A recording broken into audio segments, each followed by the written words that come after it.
आइए इस पवित्र शुक्रवार की आराधना को हम प्रारंभ करेंगे प्रार्थना के साथ। आइए हम प्रार्थना करें। धन्यवाद प्रभु जी, आपकी जय जयकार, आपकी स्तुति करते हुए आपका धन्यवाद अर्पित करते हैं आपकी उस महान बलिदान के लिए प्रभु जी, जो कई साल वर्ष पहले पिता परमेश्वर आपने संपूर्ण मानव जाति के लिए दिया। उस पिता की इच्छा के अनुसार प्रभु जी, जिसने इस पूरे संसार को बनाया, हम धन्यवाद अर्पित करते हैं पिता परमेश्वर, और प्रार्थना करते हैं पिता परमेश्वर उन तमाम लोगों के लिए जो आज भी इस बलिदान को समझ नहीं पाए हैं, परमेश्वर पिता की इच्छा को, उसकी योजना को जान नहीं पाए हैं। उन तमाम लोगों पर आपका अनुग्रह होने के लिए हम आपसे विनती प्रार्थना करते हैं। विशेष तौर से धन्यवाद देते हैं आज के इस दिन के लिए, जिसमें आपने सुबह से अब तक हमको संभाला, सुरक्षित महफूज रखा, अपने भवन में लेकर आए हुए हर एक जन के लिए आपका धन्यवाद अर्पित करता हूं, और प्रार्थना करता हूं उन तमाम जगहों के लिए भी पिता परमेश्वर जहां आज लोग एकत्रित हैं आपकी आराधना करने के लिए, आपके पवित्र वचन को सुनने के लिए।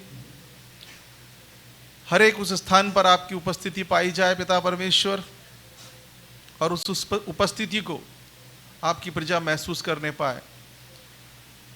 हम इस छोटे से झुंड को भी आपके हाथों में सौंप देते हैं, जो आपका अलग किया हुआ झुंड है। इस झुंड के लिए प्रार्थना करते हैं पिता परमेश्वर, होने दीजिए कि हर एक जन आपका जीवित और सच्चा गवाह बनकर इस संसार में आपके आने की बाट जोता रहे। हम प्रार्थना करते हैं पिता परमेश्वर आज की आराधना के लिए। आज की आराधना में आप हमारी अगुवाई करें, पवित्र आत्मा के द्वारा हमसे बातचीत करें, हमको सिखाएं, हमको निर्देश दें, हमको उभारें, ताकि पिता परमेश्वर उसके अनुसार हम इस आराधना को कर सकें। आपके दासों के लिए प्रार्थना करते हैं जो आज के वचन को बोलते हैं। क्वायर टीम्स को आपके हाथों में सौंपते हैं प्रभु जी, जो आप आज की आराधनाओं को लीड करेंगी। टेक्निकल टीमों को पिता परमेश्वर आपके हाथों में सौंप देते हैं। हर एक बात के लिए पिता परमेश्वर आपसे प्रार्थना विनती निवेदन करते हैं कि आप अपने लोगों को अपनी सेवा महिमा के लिए इस्तेमाल करके अपनी महिमा कराएं। एक बार फिर से प्रभु जी इस स्थान के लिए, इस सेवकाई के लिए, इस मिनिस्ट्री के लिए आपका धन्यवाद अर्पित करते हैं। आए हुए हर एक जन के लिए आपका धन्यवाद अर्पित करते हैं। हमारा गीतों का गाया जाना, वचन का पढ़ा सुना जाना, भेंट दिया जाना, गवाही दिया जाना, हर एक बात पिता परमेश्वर आपके वचन के अनुसार होने पाए। सारा आदर इज्जत महिमा आपको देते हुए ये विनती आपके बेटे हमारे मुंजी खुदावंद यीशु मसीह के नाम से मांगते हैं। सुनिए और ग्रहण कीजिए पिता। आमीन, आमीन। आइए उसकी आराधना में हम एक गीत गाएंगे, जो क्रूस पे कुर्बा है वो मेरा मसीहा है।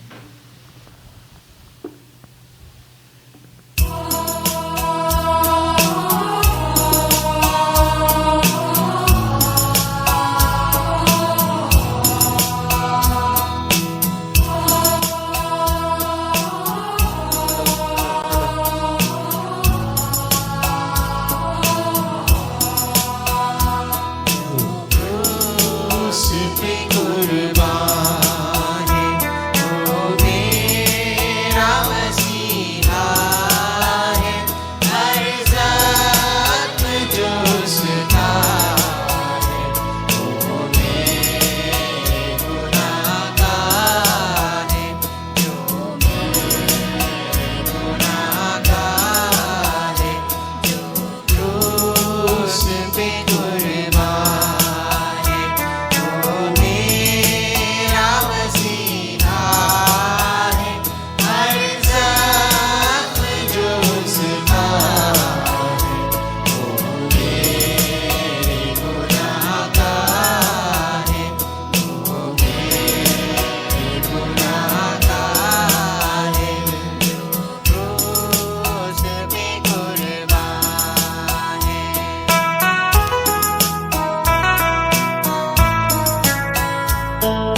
Thank you Jesus.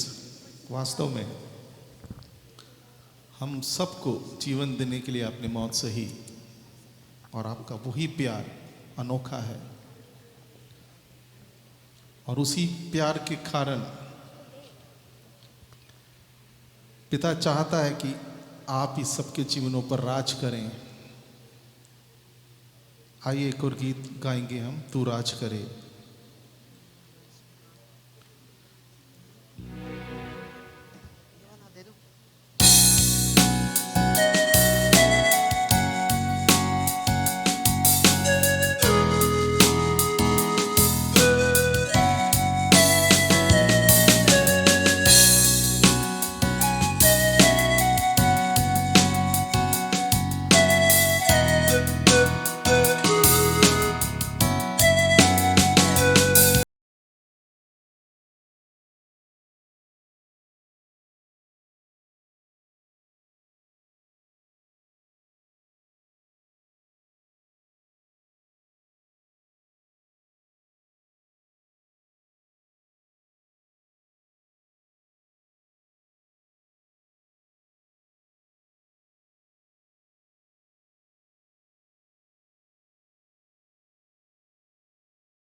धन्यवाद प्रभु जी, आपकी जय जयकार, आपकी स्तुति करते हुए आपका धन्यवाद अर्पित करते हैं आपके उस महान बलिदान के लिए पिता परमेश्वर, जिसमें आपने अपने आप को ईश्वर होते हुए भी शून्य किया और संपूर्ण मानव जाति के लिए अपने आप को बलिदान कर दिया। पिता परमेश्वर, हम धन्यवाद अर्पित करते हैं आपके उस बलिदान के लिए, और प्रार्थना करते हैं पिता परमेश्वर, हर एक जन जो पिता परमेश्वर आपके नाम को नहीं जान पाया अभी तक, वो आने वाले समय में आपके नूर की दृष्टि में आ जाए, ताकि प्रभु जी आप उसके हृदय पर भी राज कर सके।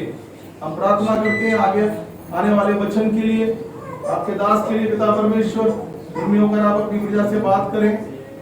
सारा आदर इज्जत महिमा आपको देते हुए ये विनती आपके बेटे हमारे मुझे खुदावंद यीशु मसीह के नाम से मांगते हैं, सुनिए और ग्रहण कीजिए पिता, आमीन। और अभी समय के भजन संहिता से पढ़ेंगे, भजन संहिता 107 उसका 34 से 43 तक, इसको पढ़ने में कमलेश हमारी सहायता करेंगे। Psalms 107 34 to 43।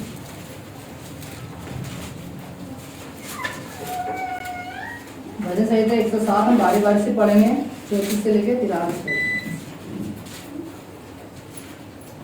वह फलवंत भूमि को नौनी करता है, यह वहां के रहने वालों की दुष्टता के कारण होता है।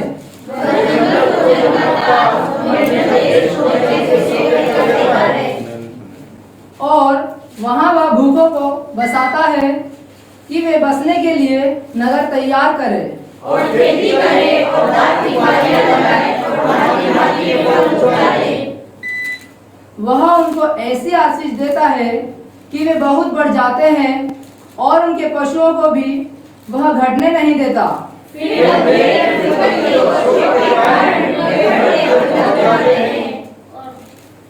और वह हाकिमों को अपमान से लाद कर मार्ग रहित जंगल में भटकाता है।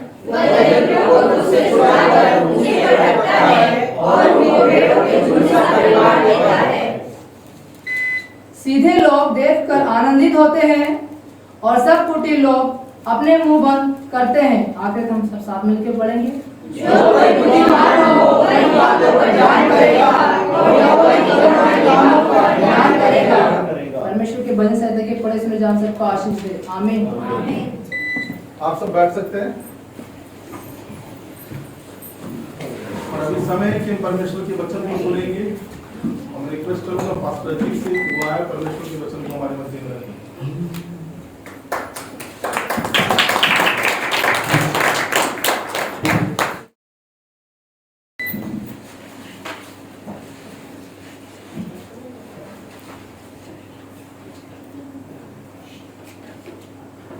आप सबको जय मसीह की। प्रभु अच्छे हैं, परमेश्वर की करुणा हम पर है। हालेलुया। आज गुड फ्राइडे है, पवित्र शुक्रवार, और गुड फ्राइडे को प्रभु यीशु मसीह को क्रूस पर चढ़ाया गया, है ना। क्या हुआ था गुड फ्राइडे को? क्रूस पर चढ़ाए गए थे। यीशु पिता क्रूस पर चढ़ाए गए। इससे पहले वाला जो रविवार था वो था पाम संडे। जब यीशु मसीह यरूशलेम में प्रवेश किए, तब वहाँ पर जय जयकार हुई, और उनको बहुत आदर मान के साथ, सम्मान के साथ उसमें आए, यरूशलेम में प्रवेश किया, नम्रताई के साथ, दीनताई के साथ। और आज उनको क्रूस पर चढ़ाया गया। शुक्रवार, पवित्र शुक्रवार क्रूस पर चढ़ाए गए थे। संडे को आएगा ईस्टर। ईस्टर को यीशु मसीह पुनरुत्थान, तीसरे दिन मुर्दों में से। आज वो दिन है जब यीशु मसीह को क्रूस पर चढ़ाया गया। परमेश्वर ने अपने पुत्र को इस संसार में भेजा, और आज हमारे लिए ये अनुग्रह की बात है कि परमेश्वर के पुत्र ने हमारे लिए अपने प्राणों को दे दिया, बलिदान कर दिया, शून्य कर दिया, मृत्यु सह ली। हालेलुया। प्रभु का धन्यवाद हो। हमने कुछ नहीं किया, सब कुछ परमेश्वर ने अपनी बुद्धि और अपने ज्ञान के अनुसार कर दिया। उत्पत्ति की पुस्तक उसका 8वां अध्याय, उसकी 20 और 21 आयत।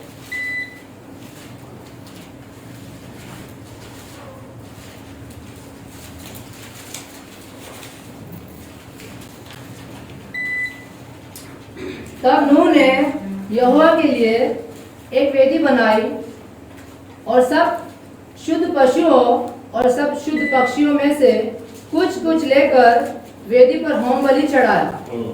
इस पर यहोवा ने सुखदायक सुगंध पाकर सोचा, मनुष्य के कारण मैं फिर कभी भूमि को शाप न दूंगा। यद्यपि मनुष्य के मन में वचन बोलता है, मनुष्य के कारण जब नूह के समय पर पूरी सृष्टि परमेश्वर ने क्या कर दी? नाश कर दी। कोई भी नहीं था, नूह और नूह का परिवार था। जब पानी थम गया, परमेश्वर ने उसको बोला बाहर निकल। जब बाहर निकला तो उसने प्रथम कार्य किया और परमेश्वर को होम करके बलिदान चढ़ाए। उसकी सुगंध पाकर उसका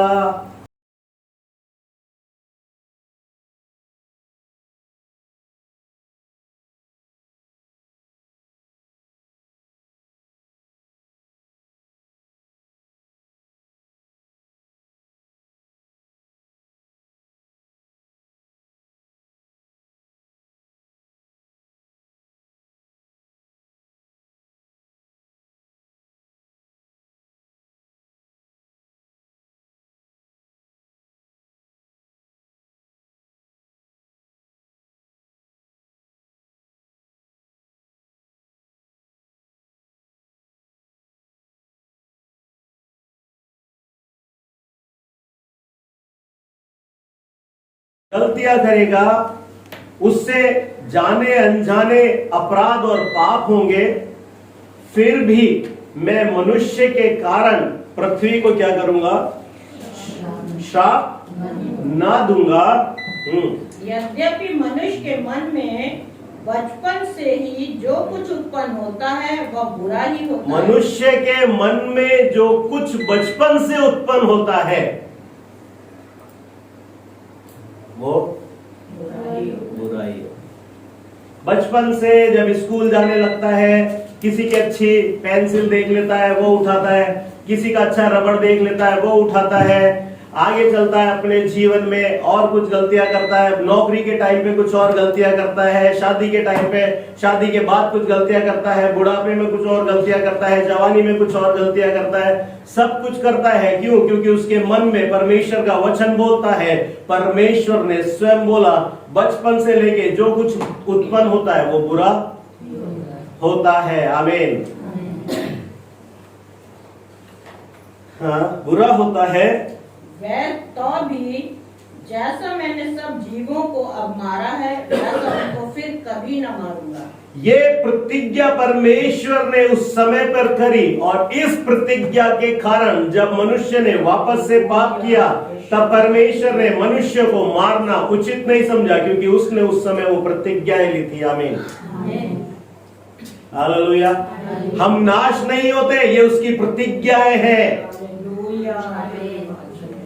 हम कितना भी गुनाह कर देते हैं हम नाश नहीं होते, ये उसकी अटल प्रतिज्ञा है। आमीन। हमारे पुरखा नूह का बड़ा धन्यवाद हो जिसने परमेश्वर को उस समय बलिदान चढ़ाया और अपनी पीढ़ियों के लिए एक प्रतिज्ञा परमेश्वर से करवा डाली कि हम नाश ना हो। आमीन, हालेलुया। बहुत बड़ा कार्य नूह ने कर गया। हालेलुया। मैं प्रभु का धन्यवाद करता हूँ, उसके बड़े हृदय का धन्यवाद करता हूँ, उसके भय का धन्यवाद करता हूँ जो वो परमेश्वर का रखता था अपने हृदय में। हालेलुया। उसने जब बलिदान करा तब परमेश्वर ने कहा तो भी जैसा मैंने सब जातियों को अब मारा है वैसा फिर कभी ना मारूंगा। हालेलुया। वैसा फिर कभी नहीं मारूंगा। इसलिए जब छोटे बच्चे भी गलतियां करते हैं परमेश्वर दया करता है। हम जो बड़े गलतियां करते हैं परमेश्वर दया करता है। हालेलुया। मैं फिर ना मारूंगा।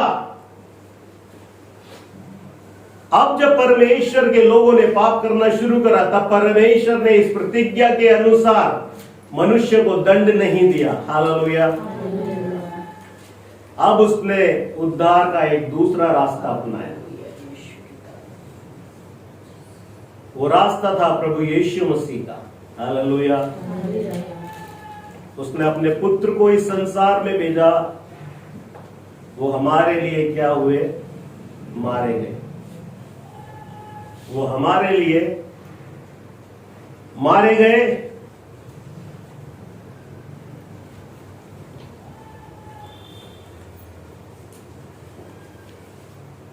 उनके बेशकीमत रक्त से हमारे अपराध क्षमा हुए। हालेलुया। इस मृत्यु का सही अर्थ, आज वो इंसान मारा जा रहा था जिसके वस्त्र छूते थे तो ये चंगे होते थे, भीड़ इसके पीछे चला करती थी, लोग बाग आके पूछा करते थे उद्धार पाने के लिए हम क्या करें। जब इसके साथ लोग चला करते थे तब 5,000 7,000 लोगों को ये खाना खिलाया करता था। सारी भलाइयां इसने करी, परंतु जब ये मारा गया, जब ये मारा जा रहा था, इसकी वास्तविक मृत्यु का अर्थ यदि हम पूछें, क्या वास्तव में यीशु मसीह मरना चाहिए था, तो बरअब्बा डाकू बताएगा कि कितना महान मेरे लिए परमेश्वर ने काम करके गया। हालेलुया। वो डाकू बताएगा जिससे परमेश्वर के पुत्र यीशु मसीह ने बोला तू आज ही मेरे साथ स्वर्ग राज्य में होगा। हालेलुया। सोचिए, बरअब्बा को मालूम है कि कुछ दिनों बाद मैं मरने वाला हूँ, कुछ दिनों बाद में मरने वाला हूँ, कुछ दिनों बाद में मरने वाला हूँ। डेफिनेट था क्योंकि उसको फांसी की सजा थी, लेकिन उसको मालूम नहीं था कि एक ऐसा कुछ टाइम बाद एक व्यक्ति यरूशलेम में आएगा, लोग पकड़ाए जाएंगे और लोग मुझे मांग लेंगे और उसको मेरे स्थान पर, वो तो यही सोचेगा ना मेरे स्थान पर। बरअब्बा को थोड़ी मालूम है उद्धार और परमेश्वर की योजना है, तो बरअब्बा क्या सोचा? मेरे स्थान पर, लेकिन मेरे नहीं, हमारे स्थान पर। हालेलुया। हमारे लिए परमेश्वर की अटल योजना जो उसने उत्पत्ति में बोल दी थी, अब से मैं नाश नहीं करूंगा, तो ये अनुग्रह हम पर हुआ जब हम प्रभु को अपना लेते हैं। हालेलुया। यूहन्ना 18 उसकी 8 आयत।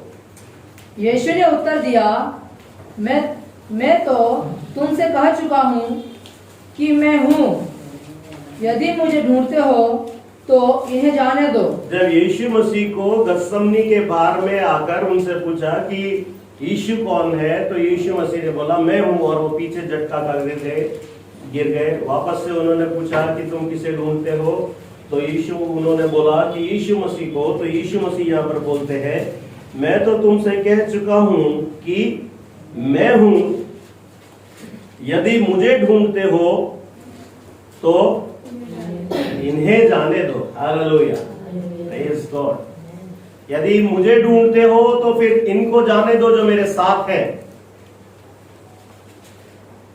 जो लोग वहां से चले गए उनमें हम नहीं थे, लेकिन हम थे। हालेलुया। शारीरिक रूप या व्यक्तिगत रूप में हम वहां पर नहीं थे, परंतु हम थे। ये वचन जो बोले गए हैं इन्हें जाने दो, हम इसलिए बच गए क्योंकि परमेश्वर आज भी हमें जाने देता है। हमें जब हम पाप करके अपने घर से उठते हैं, पाप करके अपने बिस्तर से उठते हैं, पाप करके उस स्थान से उठते हैं और वहां से मुंह फेर के चले जाते हैं, परमेश्वर तो वहीं पर हमारे को, परंतु जो वचन बोले गए मैं आज के बाद इन्हें कभी नाश नहीं करूंगा, ये उस अटल प्रतिज्ञाओं का अनुग्रह है जो हम पर है। आमीन। हम बहुत शांति से, बहुत अच्छे कपड़े पहन के, बहुत आदर के साथ, बहुत मान के साथ उस स्थान को भी भूल जाते हैं जहां पर हमने पाप किया है और वहां से चले जाते हैं। वहां से चले जाना आसान नहीं है। ये वो अनुग्रह है हम पर जो यीशु ने बोला, यदि मुझे ढूंढते हो तो इन्हें जाने दो। हे परमेश्वर, इन्हें जाने दे आज भी। इसलिए हम अपने पांव से चलकर उन बाबाओं के पास से वापस आ गए जिनसे पूछने हम जाते हैं, यदि तुम भलाई करो तो मेरी भलाई कब होएगी। हालेलुया।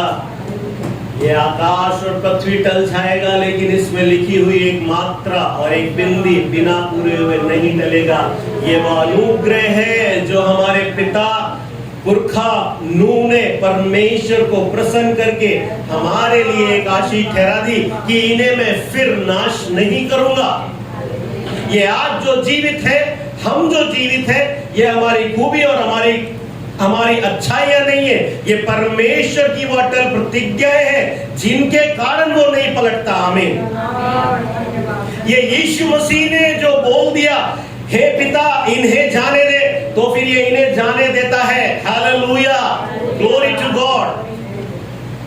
आज उद्धार का वो दिन है, आज सामर्थ्य का वो दिन है कि आप बरब्बा और उस डाकू से पूछो कि यीशु मसीह का क्या है, तब वो डाकू बताएगा।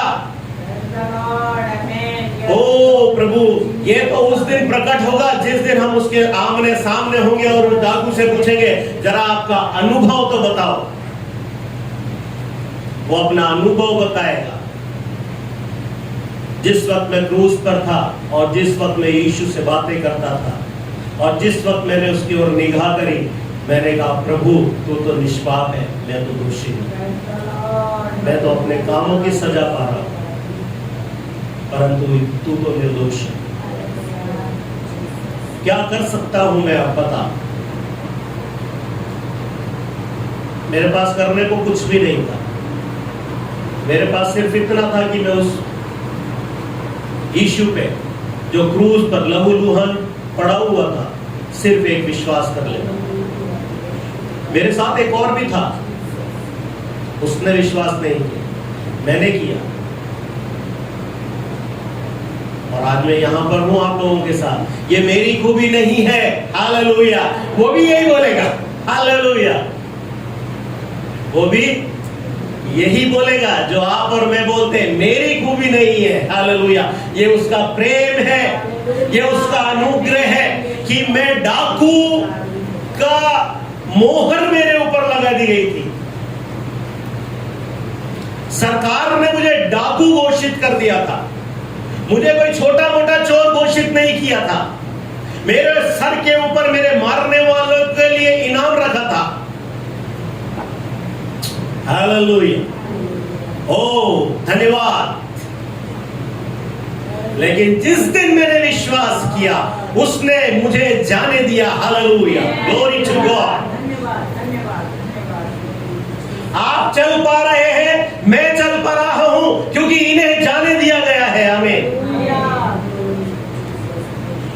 स्मरण करें, हालेलुया, अपने जीवन में कि आप और मैं उन स्थानों से क्यों उठकर आ गए, कैसे उठकर आ गए, क्या अनुग्रह था हमारे ऊपर। कुछ भलाई नहीं है हमारी, ये वचन जो उसने कह के गया उससे वो टल नहीं पाया। इसलिए आप और मैं अनुग्रह के साथ आज इस स्थानों पर हैं। हमें यदि मुझे ढूंढते हो तो इन्हें जाने दो। हमारे पुरखा ने एक भलाई का काम किया, मैं धन्यवाद करता हूं उनका। हालेलुया। एक मनुष्य के कारण सारी मानव जाति बचाई गई, मैं परमेश्वर का धन्यवाद करता हूं। एक पुत्र के बलिदान के द्वारा सारी मानव जाति उद्धार पाई गई। आमीन, हालेलुया, ग्लोरी टू गॉड। बरब्बा के जरा घर वालों से पूछना, उसकी पत्नी से पूछना, उस घड़ी का वो किस तरीके से इंतजार कर रही थी, और जब उसने दरवाजा खटखटाकर अंदर गया होगा तो उसकी पत्नी का क्या हाल हुआ होगा। आमीन, हालेलुया। वो रो रो के यीशु का धन्यवाद करती होगी जो मेरे पति के स्थान पर मारा गया, और उसके बच्चे धन्यवाद करते होंगे कि मेरा पिता वापस आ गया। हालेलुया। वो तो एक परिवार धन्यवाद करता था, लेकिन उसकी मृत्यु के कारण आज पूरा संसार जो लोग उस पर विश्वास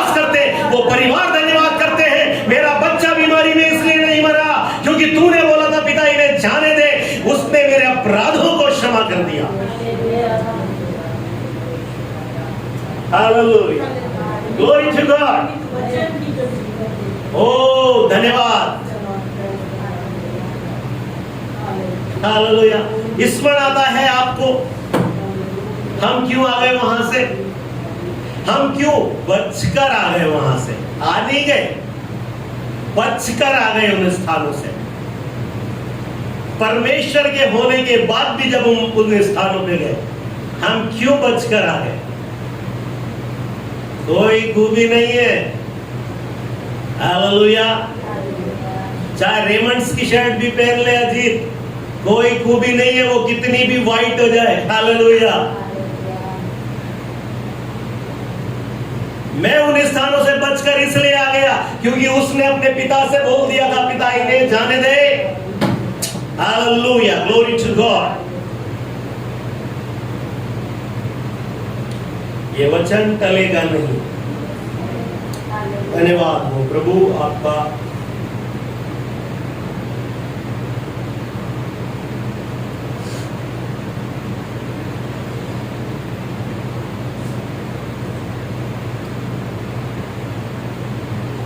मत्ती 27 उसका 19,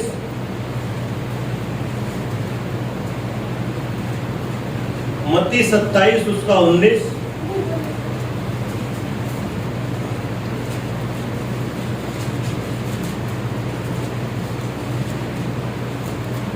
जब वह न्याय की गद्दी पर बैठा हुआ था, जब वो न्याय की गद्दी पर बैठा हुआ था, कौन?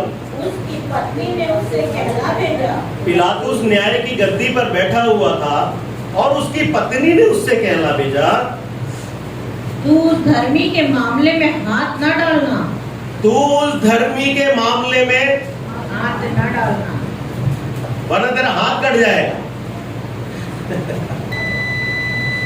तू, हाँ क्या लिखा है? तू उस धर्मी के मामले में हाथ न डालना, ना डालना, क्योंकि मैंने आज स्वप्न में उसके कारण बहुत दुख उठाया है। मैंने स्वप्न में उसके कारण बहुत दुख उठाया है। मैंने एक स्वप्न देखा और मैं तुझे बताना चाह रही थी, लेकिन तू बहुत कपड़े तैयार पहन कर जल्दी से, मेरा स्वप्न भी तूने नहीं सुना और तेरे पास समय नहीं था और तुझे न्याय आसन पे बैठना था क्योंकि समय हो चुका था और तू वहां चला गया। लेकिन फिर भी जो स्वप्न मैंने देखा है वो बताने से मैं चूक नहीं सकती, क्योंकि तू जिसके मामले में हाथ डाल रहा है, मैं रात भर उसके स्वप्न से दुखी और पीड़ित रही और मैंने ये जाना, इसलिए मैंने पहला शब्द बोला, तू उस धर्मी, मैं यीशु को नहीं जानती, मैं मरियम के पुत्र को नहीं जानती, लेकिन उस स्वप्न में जो कुछ प्रकट हुआ वो ये प्रकट हुआ कि वो धर्मी है। आमीन।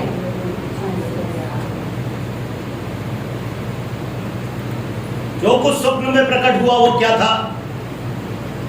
मैं ये जान पाई कि वो धर्मी है। और अब मैं तुझे एक चेतावनी देती हूं, उसके मामले में हाथ, क्या मैं उसके मामले में हाथ ना डालूं तो क्या अपने पद से त्याग पत्र दे दूं आज ही? मैं ये नहीं बोलती कि तू त्याग पत्र दे दे, लेकिन मैं तुझे चेतावनी देती हूं, तू थोड़ा ध्यान से काम करना। हालेलुया।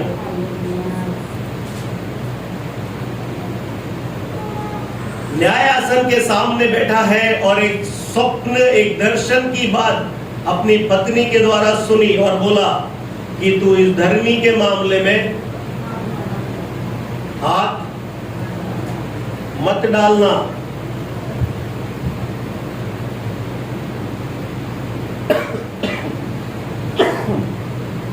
इक्कीसवीं, हाकिम ने उनसे पूछा, इन दोनों में से किसको चाहते हो कि मैं तुम्हारे लिए छोड़ दूं? हाकिमों ने पूछा, इन दोनों में से तुम किसको चाहते हो कि मैं छोड़ दूं? उन्होंने कहा बरअब्बा को। उन्होंने कहा बरअब्बा को। हाकिमों ने पूछा किसको छोड़ दूं? उन्होंने कहा बरअब्बा को। आगे पिलातूस ने उनसे पूछा, फिर यीशु को जो मसीह कहलाता है क्या करूं? फिर यीशु को जो मसीह कहलाता है क्या करूं? तुम ही बताओ क्या करूं?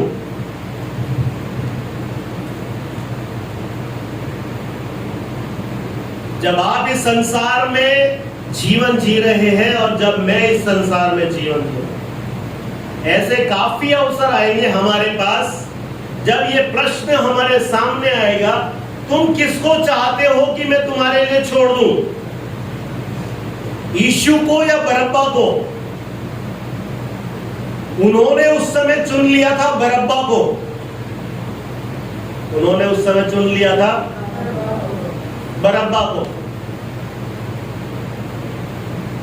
बरअब्बा को छोड़ दो हमारे लिए, तो यीशु को क्या करूं?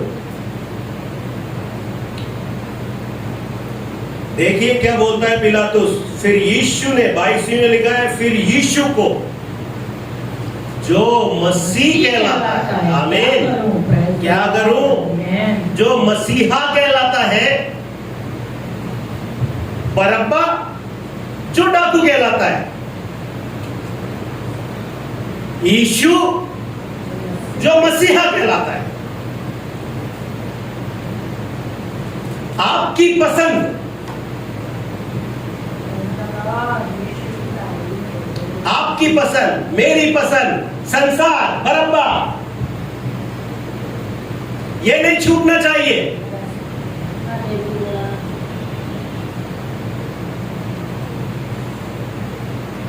ये प्रतिज्ञाएं छूट जाए, लेकिन यीशु ने जो पकड़ लिया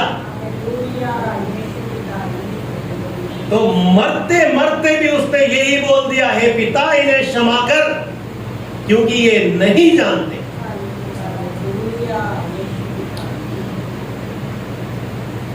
हम बहुत आसानी से चॉइस कर लेते हैं बरअब्बा और यीशु में। बरअब्बा जो डाकू है, यीशु जो मसीह कहलाता है। क्या करूं? क्या करूं? ये वो कुछ समय के बिंदु रहते हैं जब प्रश्न उठता है आपके और मेरे जीवन में, क्या करूं?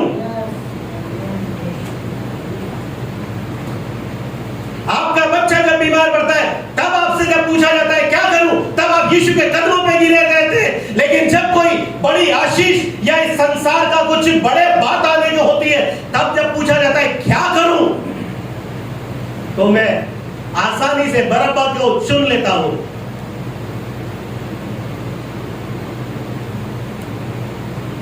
आसानी से बरअब्बा को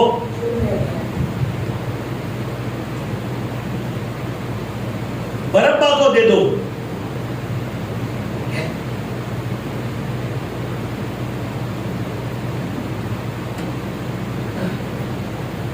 हम जब ये बोलते हैं ना बरअब्बा को दे दो, तब सामने वालों का रिएक्शन हमारे प्रति क्या रहता है पता है? वो अचंभा क्यों करता है मालूम है? क्यों? अरे प्रभु के भवन, अरे ये, अरे ऐसा।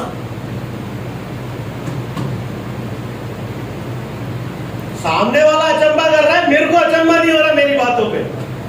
हालेलुया। मैं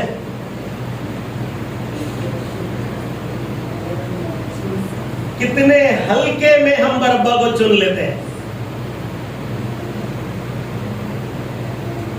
आगे बढ़े, इसकी एक दो आयतें और। सबने उससे कहा वह क्रूस पर चढ़ाया जाए। सबने कहा वो क्रूस पे चढ़ाया जाए। पत्नी ने, पति ने, बच्चों ने, परिवार वालों ने, रिश्तेदारों ने और मिलने वालों ने, जुलने वालों ने, सबने कहा ये सही है, ये सही है, ये सही है। बरअब्बा सही है अभी तुम्हारे लिए, वक्त में यीशु सही है चुनने के लिए। दयालु है, अनुग्रह कर देगा, माफ कर देगा, उसके पुत्र के लहू का दुहाई देंगे, 3-3 दिन के उपवास रखेंगे। अभी तो बरअब्बा सही है, वरना ये चीज आएगी नहीं। इन्हें जाने दो। हम इसलिए उन स्थानों से आ जाते हैं, मुझे ढूंढते हो तो इन्हें जाने दो। हालेलुया।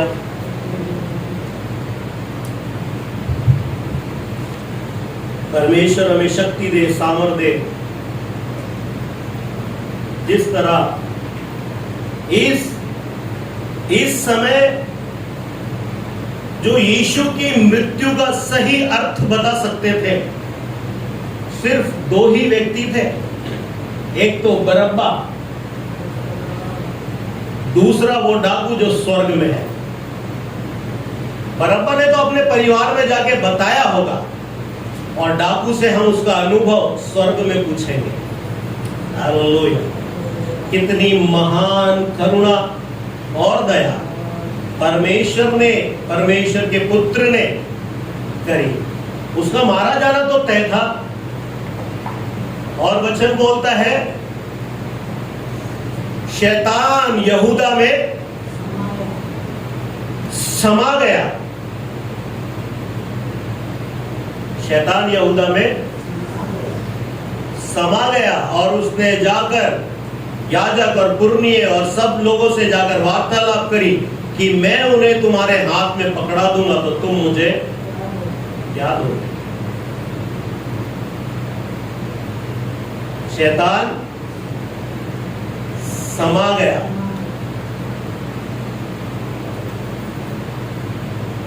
हालेलुया। लेकिन परमेश्वर की करुणा, परमेश्वर की दया प्रभु यीशु मसीह में हम पर हुई कि उसके रक्त से, उसके बलिदान से हम आज भी, जब भी हमसे जाने अनजाने कुछ गलतियां होती हैं, अपराध होते हैं, पाप होते हैं, तब भी उसके बाद जब हम रात का खाना खा के, भरपेट खाना खा के, और फिर जब हम बिस्तर पे सो जाते हैं, तब अचंभे के साथ उठते हैं और आज सर भारी हो रहा था, कल बहुत थक गया था, नींद बहुत गहरी आई, उठ गया, स्मरण आता है प्रभु कल एक बहुत बड़ी गलती हो गई, उसके बावजूद भी तूने मुझे ये सुबह दिखाई, मेरी आंखों से मेरे बच्चों को देखने पाया, मेरे बच्चे परमेश्वर तूने इतने से दिए थे, आज इतने बड़े बड़े कर दिए, तेरा धन्यवाद। योग्य नहीं है पिता, आपके पुत्र हमारे प्रभु यीशु मसीह का धन्यवाद, जिसने स्वर्ग छोड़कर आया, हमारे लिए मारा गया, हमारे लिए परमेश्वर तेरे पुत्र ने हमारे लिए बलिदान कर दिया। दाढ़ी नोची गई, थूका गया, यीशु मसीह ने बोल दिया था सारी बात, और एग्जैक्ट वैसा हुआ। मरकुस 11 पढ़ लीजिए, उसमें यीशु मसीह ने बोला वो मुझे पकड़ाएंगे, मुझे मेरे मुंह पे थूकेंगे, उसके मुंह पर थूका गया। यीशु मसीह ने जो कुछ इसमें बोला है बिना अर्थ या बिना मायने के नहीं है वो बातें। उसने यदि बोल दिया कि थूका गया तो आने वाले समय पे उसके मुंह पे थूका ही गया। उसने बोल दिया इन्हें जाने दो, तो आज तक वो हमको जाने देता है। ये वो अर्थ है परमेश्वर के जो प्रभु हम पर कृपा करता है। और वचन बोलता है परमेश्वर ने जगत से ऐसा प्रेम किया कि उसने अपना इकलौता पुत्र दे दिया, ताकि जो कोई उस पर विश्वास करे वो नाश। अच्छा, ये क्यों नहीं लिखा वो पाप नहीं करे या अपराध नहीं करेगा या गुनाह उससे नहीं होगा या गलतियां नहीं होगी या वो लालच में नहीं पड़ेगा या वो पाप में नहीं गिरेगा? ऐसा कुछ नहीं बोला, क्योंकि इस समय जो वचन बोला जा रहा था वो परमेश्वर अपने स्वरूप को ध्यान में रखकर, अपनी खूबियों को रखकर हमारे लिए प्रतिज्ञाएं कर रहा था। आमीन। इसलिए उसने बोला जो कोई उस पर विश्वास करेगा वो नाश नहीं होगा, वो अपने आने वाले जीवन में पाप नहीं करेगा, ये हो नहीं सकता, लेकिन ये जो वचन बोले गए, ये परमेश्वर के स्वरूप, उसका हृदय, उसकी करुणा, उसका जो पूरा का पूरा अर्थ परमेश्वर है, वो अपने आप को रखकर चल रहा था। आमीन, हालेलुया। और जब परमेश्वर चलता है अपने लोगों के संग, हालेलुया, भय लोगों में समाता जाता है। आप जब परमेश्वर के अनुग्रह में, उसके वचनों की छाया में चलेंगे, आपका भय लोगों में समाएगा। परमेश्वर सामने वाले के हृदय को आपके प्रति नम्र कर देगा। हालेलुया। जो कोई उस पर विश्वास करेगा वो नाश नहीं होगा। आमीन, हालेलुया। जो कोई उस पर विश्वास करे वो नाश नहीं होगा। हालेलुया। तो डाकू ने विश्वास किया और स्वर्गीय राज्य पा गया। आमीन। हम भी जब तक इस पृथ्वी पे हैं, परमेश्वर के संग चले, प्रभु की करुणा में चले, कि जब हमारी यहाँ की आंखें बंद हो, हम परमेश्वर से वहां पर बात मिले। परमेश्वर इन वाक्यों से हमें आशीष दे।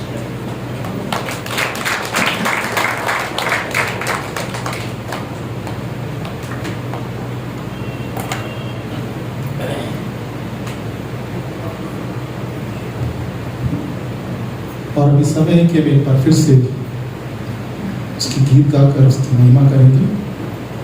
ख्वार इस समय गीत गाएगी जो क्रूस से और वहाँ मेरे लिए।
जो कटोरा हमको पीना था वो आपने पी लिया।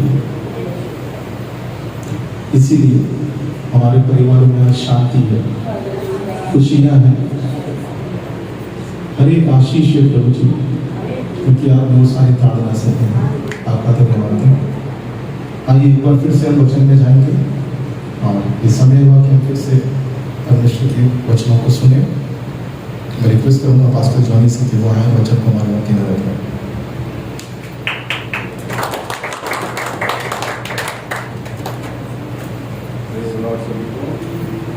परमेश्वर का धन्यवाद हो, उसने एक और अवसर दिया उसके वचन में से बताने के लिए। और आज हम देखेंगे रोमियो में से रोमियो 8वां अध्याय और उसकी पहली कुछ पदों को पढ़ेंगे। अब जो मसीह यीशु में है उन पर दंड किया गया नहीं, क्योंकि वे शरीर के अनुसार नहीं वरन आत्मा के अनुसार चले। अब जो मसीह यीशु में उन पर दंड की आज्ञा नहीं। दंड की आज्ञा व्यवस्था के अनुसार यहूदियों को मालूम था कि क्या होती है दंड की आज्ञा। और आगे जब हम इस चीज को पढ़ते हैं तो यहाँ पर लिखा भी है, पौलुस ने क्या लिखा है, क्योंकि जीवन की आत्मा की व्यवस्था ने मसीह यीशु में मुझे पाप की और मृत्यु की व्यवस्था से स्वतंत्र कर दिया। पाप की और मृत्यु की व्यवस्था से स्वतंत्र कर दिया। जो व्यवस्थाएं मूसा की थी उन व्यवस्थाओं से प्रभु यीशु मसीह के ऊपर विश्वास करने से हम कई हद तक स्वतंत्र हो जाते हैं। पर इसका मतलब ये नहीं कि उन व्यवस्थाओं को भूल जाए। व्यवस्थाएं अपनी जगह अहमियत रखती हैं, पर प्रभु यीशु मसीह ये जानता था और हमारा पिता परमेश्वर ये जानता था कि यदि व्यवस्थाओं के बोझ से इनको लाद दिया गया तो एक भी मनुष्य बच नहीं पाएगा, क्योंकि मनुष्य की फितरत होती है कि वो गलत करे। वो पाप से जन्मा है और पाप करेगा, ये तय है। अपने कामों के द्वारा धर्मी ठहरना बहुत मुश्किल है। ऐसा नहीं है कि कोई धर्मी नहीं ठहर सकता था, क्योंकि मनुष्य रूप में पैदा हुआ प्रभु यीशु मसीह और पूर्ण रूप से 100% बिना पाप के था। उसने बताया कि एक मनुष्य बिना पाप के भी रह सकता है, पर हम जो पाप से जन्मे हैं हम बिना पाप के नहीं रह सकते। हमारे जीवन के अंदर, जैसे अंकल बताते हैं ना कि डीएनए में बसा हुआ है, पाप करेंगे, ये हमारे अंदर है। इसलिए बोलता है कि यदि हम व्यवस्थाओं के अंदर उलझ गए तो अपने खुद के कामों के द्वारा हम पाप से नहीं बच सकते, हम धर्मी नहीं बन सकते। क्योंकि यशायाह कहता भी है कि मनुष्य जो अपने आप को धर्मी समझता है वो किसके समान है? उसकी धार्मिकता एक मैले चित्रे के समान। हम कैसे कह सकते हैं कि हम धर्मी हैं? हम कहने का हक ही नहीं रखते। हम सिर्फ और सिर्फ परमेश्वर के पुत्र प्रभु यीशु मसीह की दया के अनुसार हम अपने आप को जीविता देखते हैं रोज। अगर उसकी दया ना हो ना तो हम दूसरे दिन का सूरज नहीं देख सकते। कोरोना के अंदर खत्म हो गए करोड़ों लोग पूरी दुनिया के अंदर, हम आज भी जीवित हैं। चौथी लहर आ रही है, उसके बावजूद भी मैं पूर्ण विश्वास से कहता हूं कि हमारी कलीसिया का हर एक व्यक्ति पूर्ण रूप से स्वस्थ रहेगा। ये है हमारी दया, उसका अनुग्रह इस कलीसिया के ऊपर है। ना केवल इस कलीसिया के ऊपर, जो कोई उसके ऊपर पूर्ण विश्वास करता है उसके ऊपर उसका अनुग्रह बना रहता है। और उसने अपने जीवन से ये तय कर लिया था, जीवन से उसने ये देख लिया कि अगर व्यवस्था के अनुसार धार्मिकता पानी चाहे तो वो असंभव है। क्योंकि वो बोलता है कि अगर व्यवस्था की मानो तो मैं क्या हूँ? पूर्ण रूप से यहूदी हूँ। 8वें दिन उसका खतना हुआ, पूर्ण व्यवस्थाओं को मानता था, एक ही परमेश्वर को मानता था। इसीलिए तो वो प्रभु यीशु मसीह को मानने वालों को सताता था। पर जब उसको सच्चाई पता लगी कि उद्धार का रास्ता सिर्फ और सिर्फ प्रभु यीशु मसीह है, तब उसने क्या करा? सब कुछ छोड़कर प्रभु यीशु मसीह के सुसमाचार सुनाने को चल पड़ा। और यहाँ पर भी वो यही बोलता है, अब जो मसीह में है उन पर दंड की आज्ञा नहीं है, क्योंकि जो कुछ उसने किया है, जो कुछ मनुष्यों ने किया है, हर एक पाप के लिए उसने खुद का बलिदान देकर क्या करा? उनके पापों से उनको मुक्त कर दिया। 3 तरीके से हम पापों की शुद्धि पाते हैं। जो हमने पास्ट, जो भूतकाल में पाप किए वो तो हमें माफ कर दिए प्रभु यीशु मसीह ने अपने बलिदान के द्वारा। जो कर रहे हैं वो हमें क्या करता है? एक पुत्र के समान माफ करता जाता है। ऐसा नहीं है कि उद्धार पा लिया हमने तो हमने पाप करना छोड़ दिया। पाप तो जीवन भर करते रहेंगे, पर यह है कि पाप से वो बचाता है और पाप करने से पहले उसका पवित्र आत्मा जो हमारा सहायक है वो हमें बोध कराता है कि ये गलत कर रहा है, मत कर, और हम उस चीज से अपने आप को बचा लेते हैं। अगर वो सहायक, वो पवित्र आत्मा का सहायक हमारे पास ना हो तो एक भी मनुष्य इस पृथ्वी पर ऐसा नहीं है जो बिना पाप के रह सके। करेगा, पर हमारा वो सहायक हमें क्या करता है? बार बार उस बोध कराता है कि गलत है, गलत है, गलत है। और यहाँ पर जब हम आगे पढ़ते हैं तो इसके अंदर साफ लिखा हुआ है उसने, क्योंकि जो व्यवस्था शरीर के कारण दुर्बल होकर ना कर सकी उसको परमेश्वर ने किया, अर्थात अपने पुत्र को पाप में शरीर की समानता में और पाप बलि होने के लिए भेजकर शरीर में पाप पर दंड किया गया। अरे जो हमारा शरीर नहीं कर सकता था उसको प्रभु यीशु मसीह ने करके दिखाया, और उसके शरीर पर उसने क्या करा? पाप की दंड की आज्ञा ली, और वो पूर्ण रूप से पाप बलि होकर चढ़ाया गया। इसीलिए उसके चारों, दोनों हाथों में और सर पर और पैर पर खून था, क्योंकि पाप बलि को जब हम पढ़ते हैं तो उसके अंदर लिखा है वेदी के चारों अलंग पे क्या लगाएं आप? खून लगाएं बलि पशु का। उसको सर पे कांटों का मुकुट पहनाया गया, यानी कि उसके एक छोर पर वहां पर खून था, दोनों हाथों पे खून था, उसके पैर पे। ये विधि नहीं थी दूसरों के लिए कि कीलों से ठोककर उसको लगाया जाए, दूसरों को बांधा जाता था। उसके जो 60 में बांधे गए थे वो दोनों के दोनों डाकू, उनके हाथों में कीलें नहीं ठोकी गई थी, पर ये विधि के अनुसार परमेश्वर ने ये तय किया गया कि इसकी पूरी क्रूस ना रहकर एक वेदी बन गया, और वो खुद याजक था प्रभु यीशु मसीह, और अपने आप का उसने बलिदान दिया। क्यों? ताकि हमारे जो भविष्य में आने वाले पाप हैं, जो भूत में पाप किए गए थे और जो प्रेजेंट में पाप है, तीनों काल के सारे पापों को माफ कर दे। उसके अंदर ये शक्ति और सामर्थ्य। प्रभु यीशु मसीह एक मनुष्य होकर 100% पूर्ण रूप से एक परमेश्वर था। उसने इस बात को साबित कर दिया अपने बलिदान के द्वारा। बलिदान आम बलिदान नहीं था, बहुत ही कठिन उसने दुख सहा हमारे लिए, और ये एकमात्र तरीका था जिससे पूरी मनुष्य जाति उद्धार पा सके। इसके अलावा कोई यदि उपाय होता तो पिता को अपने पुत्र का बलिदान करने की आवश्यकता नहीं होती। हमारे पिता की एक खूबी है कि वो भविष्य देख सकता है, आने वाले भविष्य को जानता है, हमारे भविष्य को भी और इस दुनिया के भविष्य को भी वो जानता है। इसीलिए उसने देख लिया था भविष्य की ये मनुष्य जाति बिना मेरे पुत्र का बलिदान दिए नहीं बच सकती, और उसने हमसे इतना प्रेम किया कि अपने इकलौते पुत्र को उसने दे दिया। ये उसका प्रेम है। बदले में हमसे भी चाहता है थोड़ा सा प्रेम। वो प्रेम हम अपने समय के द्वारा दे सकते हैं, अपने धन के द्वारा दे सकते हैं, उसके सुसमाचार को सुनाने के द्वारा दे सकते हैं। ये प्रेम उसका रिटर्न यही कर सकते हैं और कुछ नहीं कर सकते। हम चाहें कि हम उसके लिए बलिदान हो जाए तो और गलत है, क्योंकि उसने बलिदान चाहा ही। वो सिर्फ चाहता है हमारा दिल पूर्ण रूप से हम उसको दे दें। इसी चीज़ को हम आगे पढ़ेंगे, बहुत से वचन हैं, मैं थोड़ा सा और आगे पढ़ता हूँ, फिर आगे वचन में जाएंगे हम। कि यहाँ पर कहता है वो 4वीं आयत में, इसलिए कि व्यवस्था की विधि हम में जो शरीर के अनुसार नहीं परंतु आत्मा के अनुसार चलते हैं पूरी की जाए। अब यहाँ पर उसने बता दिया कि प्रभु यीशु मसीह आत्मा के चलाए चलता था, और हम भी क्या करें, आत्मा के चलाए यदि चलेंगे तो व्यवस्था की विधियों को पूरी करेंगे। शारीरिक जीवन और आत्मिक जीवन दोनों में बहुत अंतर है।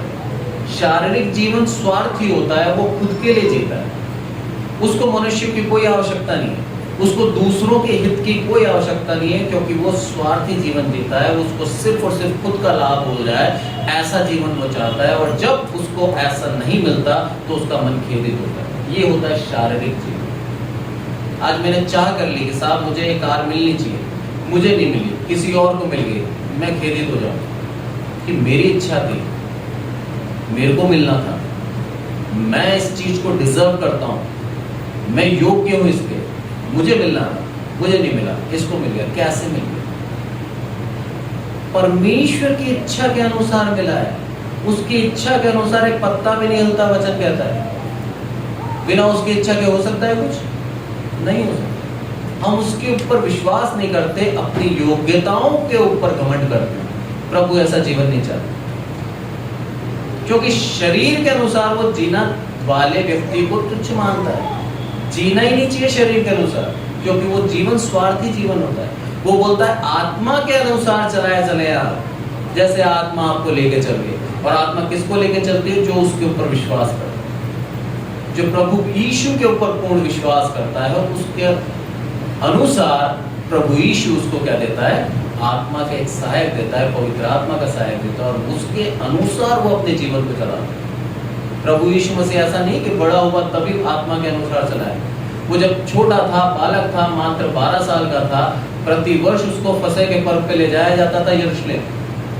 और क्या हुआ? उस समय भी जब उसको ले जाया गया, यहाँ पर देखते हैं हम लूका 2:46 में,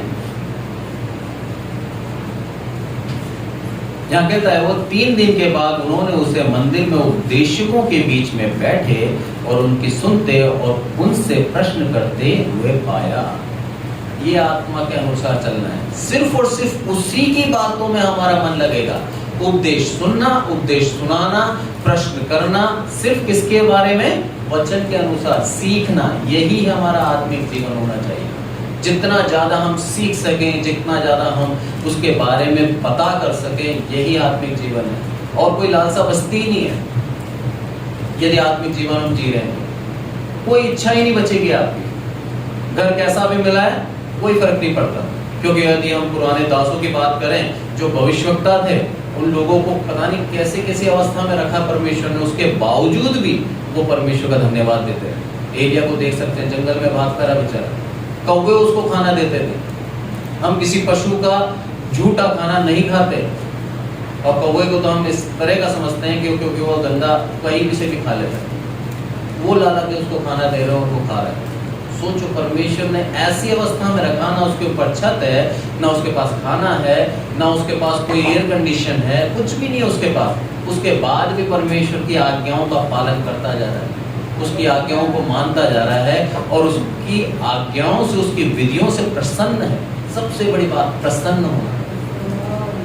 हम हमारी अवस्थाओं में जब प्रसन्न होंगे जब हम आत्मिक जीवन जिएंगे। पर यदि शारीरिक जीवन जी रहे हैं तो शारीरिक अभिलाषाओं के पीछे भागेंगे, ये तय है। प्रभु यीशु मसीह खुद कहता है, बोला मेरे पास कोई घर नहीं है रहने के लिए, लोमड़ियों के पास तो रहता है भट छुपने के लिए, पर मेरे पास नहीं है।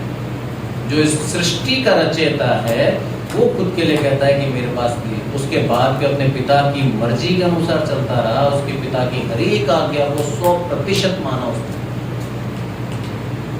ये है आत्मिक जीवन। और यहाँ पर वो साफ कहता है, 12 वर्ष का था, यहाँ पर लिखा है ऊपर कि 41 में कहता है, उसकी माता पिता प्रति वर्ष फसह के पर्व में यरूशलेम जाया करते थे। जब यीशु 12 वर्ष का हुआ तो वे पर्व की रीति के अनुसार यरूशलेम को गए।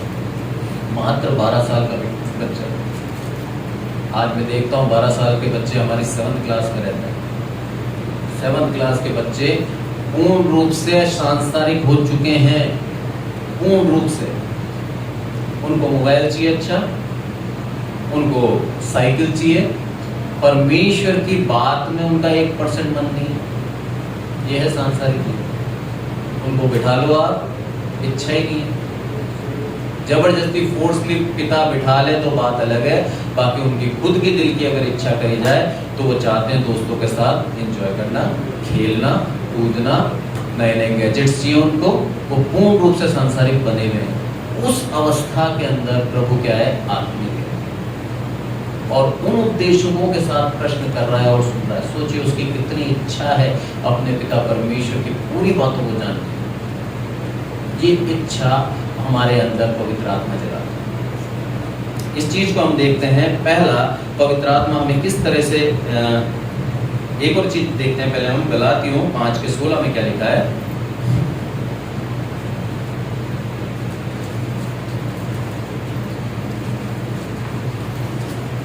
क्या कहता है? पर मैं कहता हूं आत्मा के अनुसार चलो तो तुम शरीर की लालसा किसी रीति से पूरी ना करो। आत्मा के अनुसार जब हम चलेंगे तो हमारी जो लालसाएं हैं, जो हमारी इच्छाएं हैं, वो किसी भी रीति से पूरे करने की इच्छा ही नहीं होगी, खत्म हो जाएगी। जो दिया प्रभु ने उसमें संतुष्ट हो जाएंगे। बहुत बड़ी बात है संतुष्ट होना, क्योंकि जीवन में संतुष्टि सिर्फ और सिर्फ प्रभु यीशु दे सकता है और कोई नहीं दे सकता। इतने अमीर हैं दुनिया के अंदर, इंडिया के अंदर सबसे अमीर अंबानी जी हैं, उसके बावजूद भी वो वर्ल्ड के अमीर होना चाहते हैं। 6000 करोड़ के घर में रहते हैं, 6000 करोड़। हमारा राष्ट्रपति इतना नहीं कमाता, उससे ज़्यादा उसके जो सेवक हैं उनको वो सैलरी देता है। इतना ज़्यादा पैसा उसके पास है। 3 लाख के कप में चाय पीती है। 3 लाख का एक कप पड़ता है उसका चाय का, उसकी वाइफ का। उसके बाद भी उनकी पैसा कमाने की जो लालसा है खत्म नहीं। हर एक चीज़ आप देख लो, रिलायंस की, मोबाइल ले लो, कपड़े ले लो, राशन ले लो, हर एक चीज़, पेट्रोल ले लो। कौन सी चीज़ छोड़ी उसने? प्लास्टिक, जितनी भी हमारी कुर्सियाँ वगैरह, उसका जो रॉ मटेरियल है वो रिलायंस ही देता है। कोई भी चीज़ नहीं छोड़ी उसने। और अब स्कूल डिपार्टमेंट में भी आना चाहता है, एजुकेशन में भी आना चाहता है, ऑनलाइन। कुछ बचा? लालसा ही खत्म नहीं हुई। और कमा लूँ, और कमा लूँ, और कमा लूँ। इतना जितना है उसके पास उसका भोग नहीं कर सकता। कर सकता है क्या? एक साल में 22 बिलियन करोड़ कमाता है। 22 बिलियन, 22 को इंटू कर दो 100 से, यानी 2200 करोड़ रुपए एक साल में कमाता है, वो भी डॉलर में। तो भी उसका खर्चा, मतलब वो चाहता है और ज़्यादा कमाए। इससे ज़्यादा हम कमा सकते हैं क्या? हमारी सोच भी नहीं होती। जीवन निकल जाए 1 करोड़ हम अर्जित नहीं कर पाते, संचय नहीं कर पाते। और उसके बावजूद भी प्रभु की दया देखिए कि जो हमें दिया उसमें हम संतुष्ट हैं। हम चैन की नींद सोते हैं। जो देता है वो प्लेट के अंदर उसका धन्यवाद देकर खाते हैं। प्रभु इसीलिए हमें आशीष देता है। जब तक हम उसको निरंतर धन्यवाद देते रहेंगे, हमारे ऊपर उसकी आशीष बनी रहेगी। जब हमने उसकी आशीषों के ऊपर नए नुक्स लगाने लग गए, कुड़कुड़ाने लग गए, वो हमारे ऊपर से आशीष उठा लेता है। फिर वो बोलता है अब तू तेरी, जो तू अपने आप पर जो विश्वास करता है, अपनी सामर्थ्य पे विश्वास करता है कि मैं योग्य हूं, मैं ये कर सकता हूं, करके दिखा। मेरी दया के बिना तू क्या कर सकता है, अब तू करके दिखा। उसकी दया के बिना हम कुछ नहीं है। बहुत अच्छा वचन था कि उसकी आज्ञा थी, उसके वचन थे कि तेरे मुझे ढूंढते हो ना, मुझे ढूंढो, इनको छोड़ दो। सच बात है। यदि वो बोल देता ना एक बार भी कि इनके पापों की सजा इन्हीं से लो, एक व्यक्ति नहीं बचता इस दुनिया के, एक व्यक्ति नहीं बचता। पर उसकी दया देखिए, उसने सब कुछ अपने ऊपर उठा लिया। हर एक मनुष्य के पापों को अपने ऊपर उठा के उसने एक एग्जाम्पल दे दिया कि मैं तुम्हारे लिए बलिदान हुआ हूं। अब सिर्फ तुम्हें क्या करना है, सिर्फ और सिर्फ मुझ पे विश्वास करना है कि हाँ, मेरे पापों का बलिदान मेरे प्रभु यीशु मसीह ने सह लिया। बस इतना विश्वास करना। पर ये विश्वास हम क्यों नहीं कर पाते? क्योंकि हम अंगीकार नहीं करते हमारे पापों को। मैं रोज इसी चर्च के अंदर जो हमारी चैपल होती है टीचर्स की, रोज प्रचार करता हूँ। रोज उनको बोलता हूँ कि तुमने जो पाप किया उसका अंगीकार करके देखो। एक भी टीचर के मुंह से ये नहीं निकलता कि मैंने पाप किया है। एक मसीह ही होता है जो पूर्ण रूप से अपने गुनाहों को मान लेता है प्रभु यीशु मसीह के आगे। एक अधर्मी, एक अविश्वासी के सामने आप पूछ बोल के देखो कि तूने जो पाप किया उसका अंगीकार कर, निकलता नहीं है मुझसे। बोलते ही नहीं है मैंने जीवन में कभी झूठ बोला, झूठ भी नहीं बोला। साहब हम तो सच्चे हैं, हमने पाप ही कहाँ किया। जब तक वो पाप का अंगीकार नहीं करेंगे तो प्रभु यीशु मसीह का बलिदान उनके लिए व्यर्थ है। और वचन कहता भी है कि नाश होने वालों के लिए क्रूस की कथा क्या है, व्यर्थ।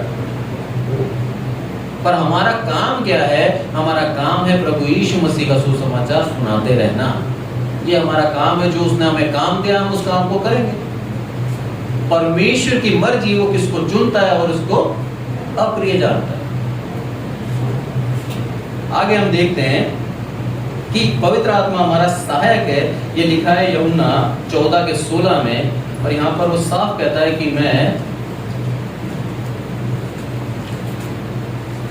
यहाँ पर कहता है वो, मैं पिता से विनती करूंगा कि वह तुम्हें एक और सहायक देगा और कि वह सर्वदा तुम्हारे साथ रहे। कितनी बड़ी आशीष दे के गया है वो। और हम हमारी आशीष किस में ढूंढते हैं? पैसों में ढूंढते हैं कि हमारा बैंक बैलेंस खाली है, हमारे पास पैसा नहीं है, प्रभु ने कोई आशीष ही नहीं दी। आशीष की तुलना पैसों से कभी ना करें, क्योंकि आशीष बहुत अलग चीज है और पैसा बिल्कुल अलग चीज है। हमको आशीषित कर रखा है, हमारे बच्चे स्वस्थ हैं और जीवित हैं। हमको आशीषित कर रखा है कि हम खुद स्वस्थ हैं। हमको आशीषित कर रखा है कि हमारी दैनिक जो आवश्यकता है वो पूरी कर रहा है। ये आशीष है। और हमारे को आशीषित कर रखा है कि हमारा जो भविष्य है वो सुनिश्चित कर रखा है उसने कि स्वर्ग राज्य लेके जाएगा। ये हमारी आशीष है। पर हम उस आशीष को यदि आर्थिक रूप से देखेंगे तो हम सिर्फ और सिर्फ अपने आप को निराश करेंगे। पर प्रभु क्या बोलता है? आत्मा के अनुसार चलो आप। और वो क्या बोलता है कि सहायक देता है और तुम्हारे लिए क्या करता है? वो सर्वदा के लिए क्या कर रहा है? मैं विनती करूंगा कि वह सर्वदा तुम्हारे साथ रहे। अभी के लिए नहीं, हमेशा जब तक तुम जीवित हो इस संसार में तुम्हारे साथ बना रहेगा वो पवित्र आत्मा। और वो आत्मा तुमको सहायता देता रहेगा, तुमको हर एक बात से बचाता रहेगा और तुम्हारे मन में जो ईर्ष्या, जो ग्रज है उसको खत्म कर देगा, एक पवित्र जन बना देगा। आगे बोलता है वो कि यूहन्ना 16:7 और 8 में क्या कहता है वो? तो भी मैं तुमसे सच कहता हूं कि मेरा जाना तुम्हारे लिए अच्छा है, क्योंकि यदि मैं न जाऊं तो वह सहायक तुम्हारे पास ना आएगा, परंतु यदि मैं जाऊंगा तो उसे तुम्हारे पास भेजूंगा। इतनी बड़ी बात है। प्रभु यीशु मसीह का जाना भी हमारे लिए लाभ था, उसका आना भी हमारे लिए लाभ था। यानी कि जो कुछ प्रभु यीशु मसीह ने इस दुनिया में करा हमारे लिए फायदा ही था, नुकसान कुछ भी नहीं हुआ। कोई नहीं कह सकता प्रभु यीशु मसीह के जाने से हमें नुकसान है। प्रभु यीशु मसीह के जाने से हमें जो लाभ हुआ, वो लाभ क्या है कि जो मैं जाऊंगा तो तुम्हारे लिए क्या करूंगा, वो सहायक भेजूंगा और वह आकर संसार को पाप और धार्मिकता, न्याय के विषय में निरुत्तर कराएगा। अरे बोध कराएगा तुम्हें, क्या गलत कर रहे हो तुम और क्या सही कर रहे हो। बिना पवित्र आत्मा के तुम पहचान नहीं सकते। और ये बात सच है। आज हमारे जो चर्च के बच्चे हैं, ये जानते हैं गलत क्या है और सच क्या है। अभी कुछ दिन पहले मैं न्यूज़ पढ़ रहा था, जोधपुर की न्यूज़ थी, लिव इन रिलेशनशिप के ऊपर बारे में बात कर रहे थे। आजकल नया चला है इंडिया के अंदर, शादी से पहले आप रह सकते हैं, भारत सरकार हमें नियम मान के रहे, शादी से पहले हम रह सकते हैं। 138 केस दायर हुए साहब, 138 केसेस, और उनको ये मालूम ही नहीं है कि हम जो कर रहे हैं वो पाप है, वो गलत है। फैशन है साहब, गवर्नमेंट हमें क्या करती है, पूर्ण रूप से अनुमति देती है कि हम शादी से पहले रह सकते हैं, क्योंकि उन लोगों के अंदर पवित्र आत्मा नहीं है। वो जानते ही नहीं है कि हम जो कर रहे हैं वो गलत कर रहे हैं। पर हमारे जो बच्चे हैं, हमारे बच्चों को हमने बचपन से जो सीख दी है, उस सीख के अनुसार वो ये जानते हैं कि शादी से पहले ऐसे रहना गलत है। इसीलिए बोलता है कि पवित्र आत्मा तुम्हें क्या कराएगा, पाप और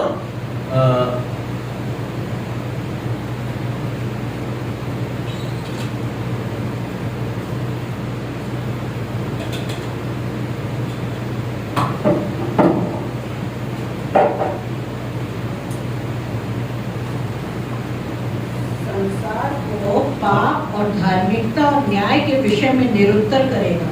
पूरे संसार को कर देगा, पाप, न्याय और धार्मिकता।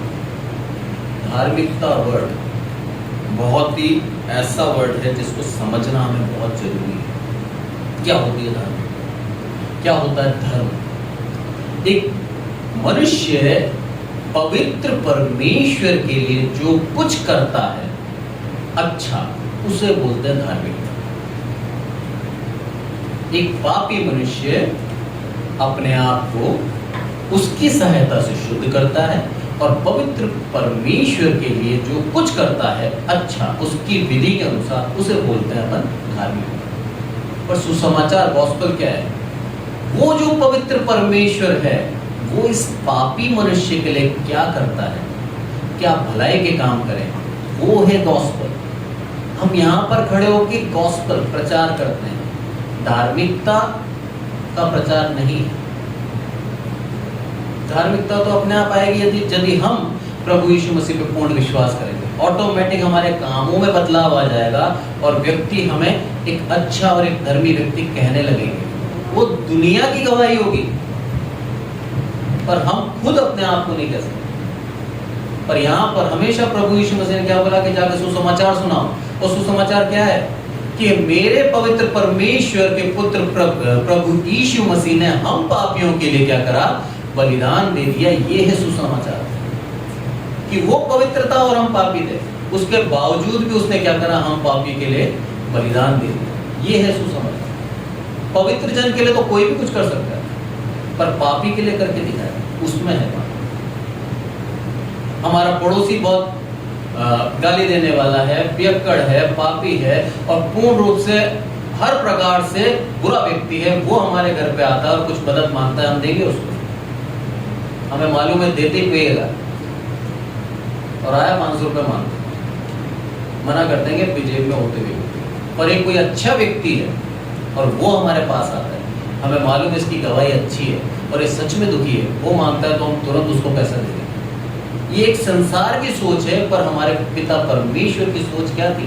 हम वही थे, गंदे, पापी, पियक्कड़, हर प्रकार से गंदगी में लीन। उस व्यक्ति के ऊपर प्रभु यीशु मसीह की दया हुई, उस व्यक्ति के ऊपर जिसके ऊपर कोई दया नहीं करना चाहता, उसके ऊपर दया हुई और उसने क्या कर दिया, पूरे संसार के पापों को अपने ऊपर उठा लिया। यही है गुड फ्राइडे, शुभ शुक्रवार। ये इसीलिए इसको गुड फ्राइडे बोला जाता है, क्योंकि यहाँ पर हमें यही शुभ संदेश देखने को मिलता है कि हमारे पिता परमेश्वर की दया देखिए कि उसने इकलौते पुत्र को क्या कर दिया, हमारे ऊपर न्योछावर कर दिया। बोला तू बच जा, मेरे जो रचना है, मेरे पुत्र को मैं तुम्हारे लिए क्या कर दूंगा, बलिदान कर। तो पहला तो ये कि सहायक, और दूसरा ये कि हमारे पापों का बोध कराती है पवित्र आत्मा। तीसरा हम आज देखते हैं पहला कुरिन्थियों और उसका 3:16 में क्या लिखा है।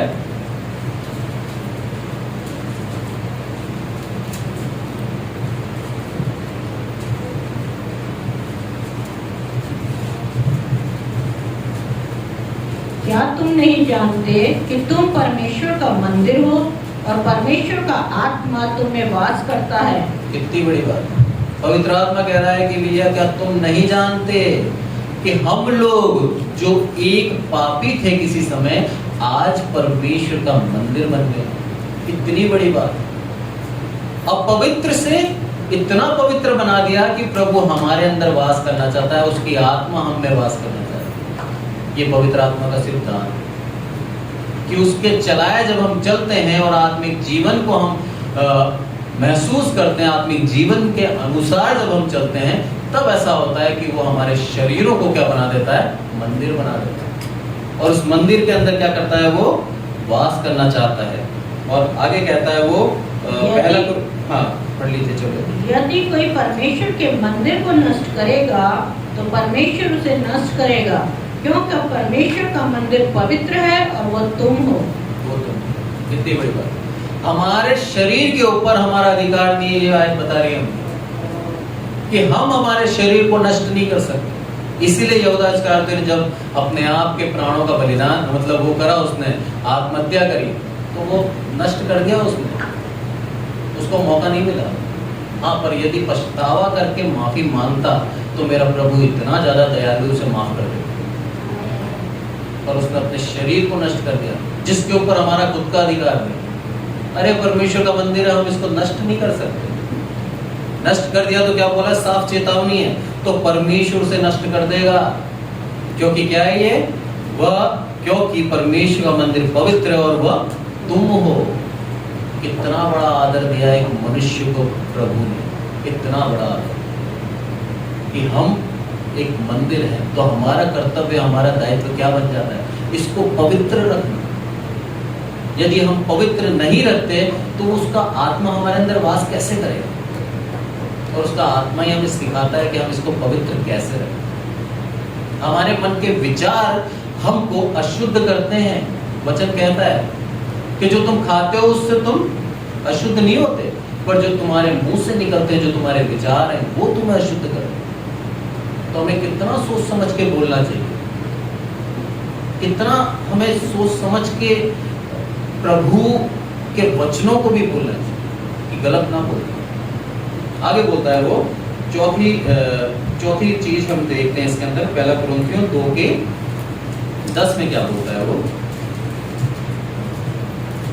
परंतु परमेश्वर ने उनको अपनी आत्मा के द्वारा हम पर प्रकट किया, क्योंकि आत्मा सब बातें वरन परमेश्वर की गूढ़ बातें भी जानता है।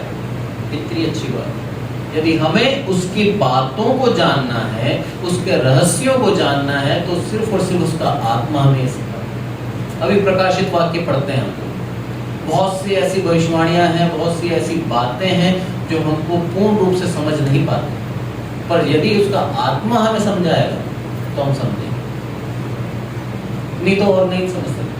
कितना भी हम ज्ञानवान हो, कितनी भी पीएचडी कर रखी हो, कितने भी बड़ी डिग्री ले रखी हो, पर उसकी आत्मा के द्वारा ही उसके वचनों को पढ़ सकते हैं। मुझे याद है, मैं मेरे टीचर्स जो जाता है मोस्टली मैं उसको बाइबल दे के भेजता हूँ, जैसे नौकरी छोड़ दी तो, कि इन वचनों को तुम पढ़ना। पढ़ते भी हैं बहुत से, पर उनकी समझ में नहीं आती। ग्रेजुएट है, मास्टर्स कर रखी है, बीएड कर रखा है, 10th क्लास को पढ़ा रहे हैं, पर इस वचन को समझने की जब बारी आती है तो ऊपर से निकल जाता है। क्यों? पवित्र आत्मा का अभाव। पवित्र आत्मा उनको उस चीज उनके अंदर है ही नहीं। पर यदि वो मांगेंगे और सच में विश्वास करेंगे तो प्रभु उनके ऊपर दया करेगा, और दया करता भी है। बहुत से टीचरों को अब समझ में आने लगे, पढ़ते हैं, वो रोज बाइबल पढ़ते हैं। प्रभु की दया, और उस दया के अनुसार प्रभु उनके ऊपर भी दया करेगा और उनको भी बचा लेगा। हमारी यही प्रार्थना होनी चाहिए कि प्रभु हमें तो तूने बचा लिया, दूसरों को भी बचा लिया। और आगे बढ़ते हैं हम। 5वीं चीज क्या बोलता है वो, सामर्थ का पाना आत्मा की ओर से होता है। इसको हम देखते हैं प्रेरितों के काम 1:8 में।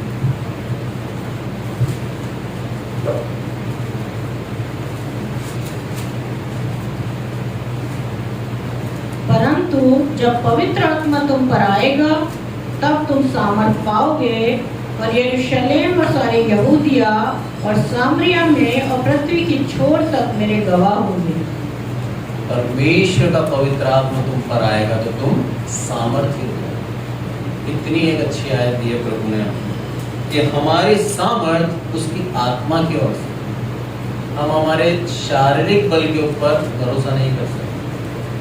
उसकी सामर्थ के अनुसार कब मिलेगी हमें, जब उसका आत्मा हम पर आएगा।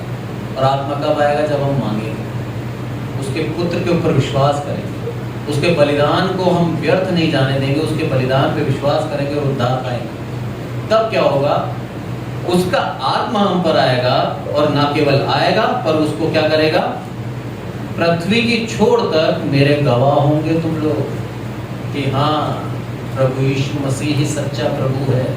ये गवाह बन जाएंगे हम, क्योंकि हमारे मुंह चुप नहीं रहेंगे, हम निरंतर उसको बोलते रहेंगे, निरंतर प्रभु की वचनों को हम सुनाते रहेंगे, निरंतर उसके जीवित गवाह बन जाएंगे।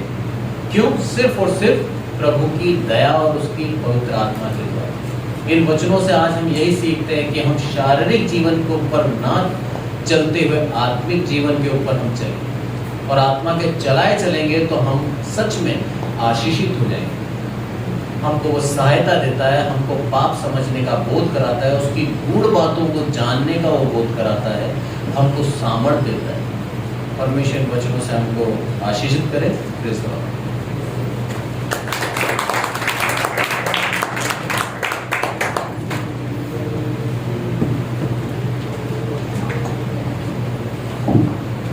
परमेश्वर का धन्यवाद हो आज के वचनों के लिए।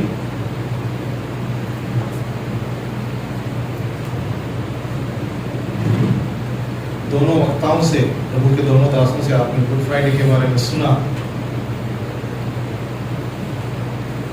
गुड फ्राइडे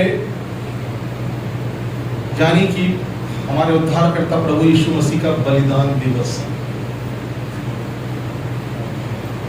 वो भी परमेश्वर की इच्छा के कारण। परमेश्वर को यह भाया कि वो अपने स्वरूप में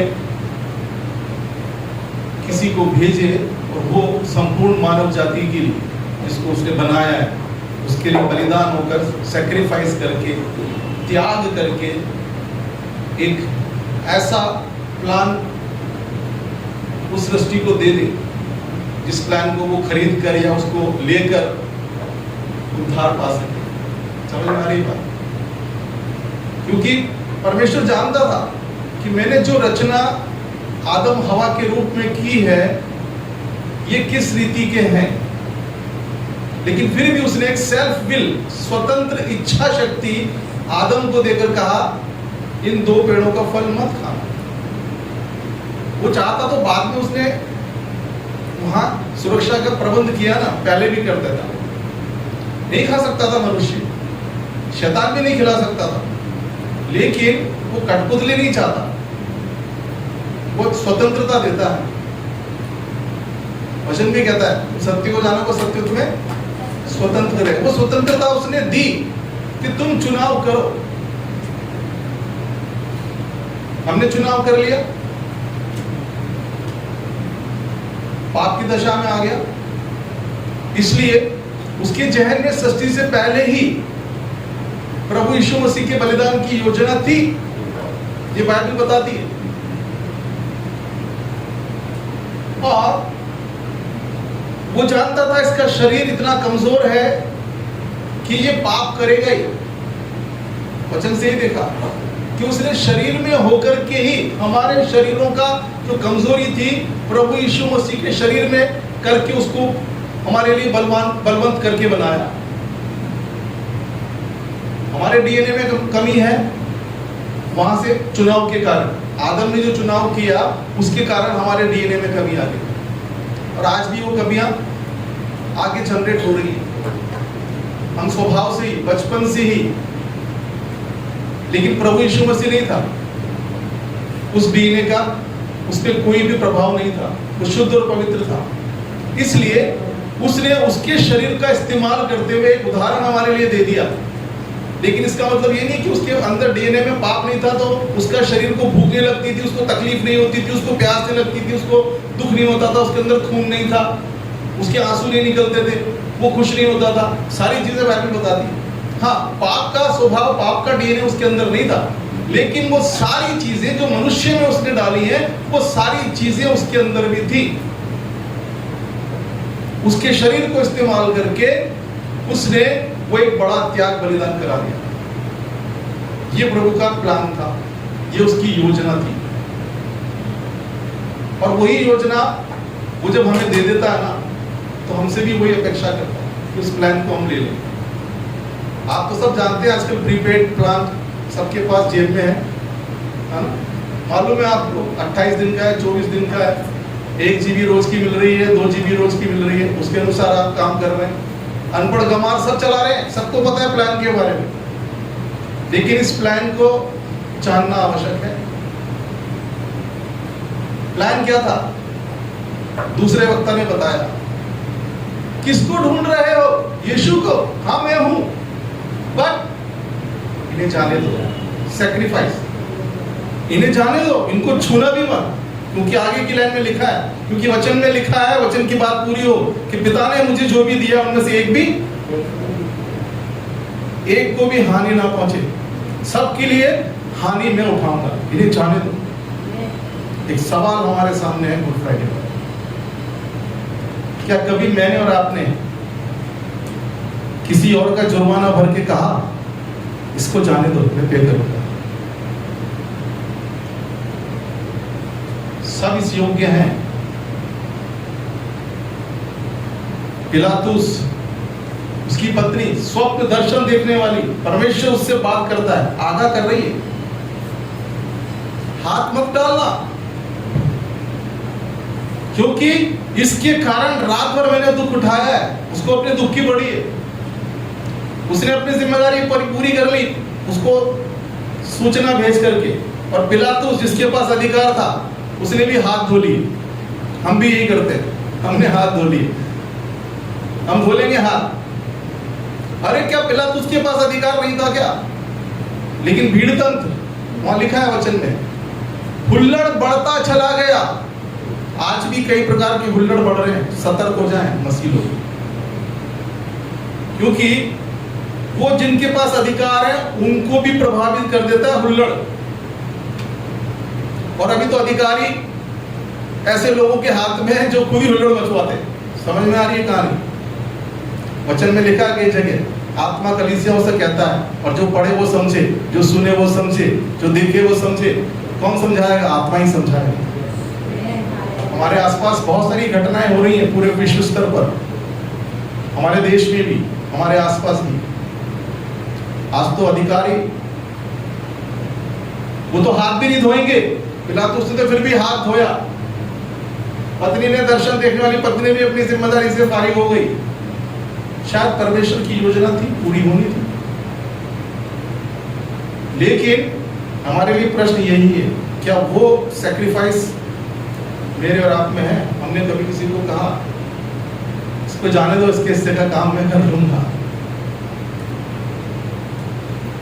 मैं भूखा रह जाऊंगा, मेरी रोटी इसको दे दो, इसका पेट भरने दो, मेरे पास बहुत सारे कपड़े हैं, इस भाई को एक कपड़ा मैं दे दो, मेरा नया साल इस बार क्रिसमस का कोट पैंट में इसको सिलाऊंगा, मैं तो हर साल पहनता हूँ, मुझे तो संस्था से भी मिलता है। कहा, यदि कहा तो आप गुड फ्राइडे को समझ गए, और यदि नहीं कहा तो जरूरत है समझने की,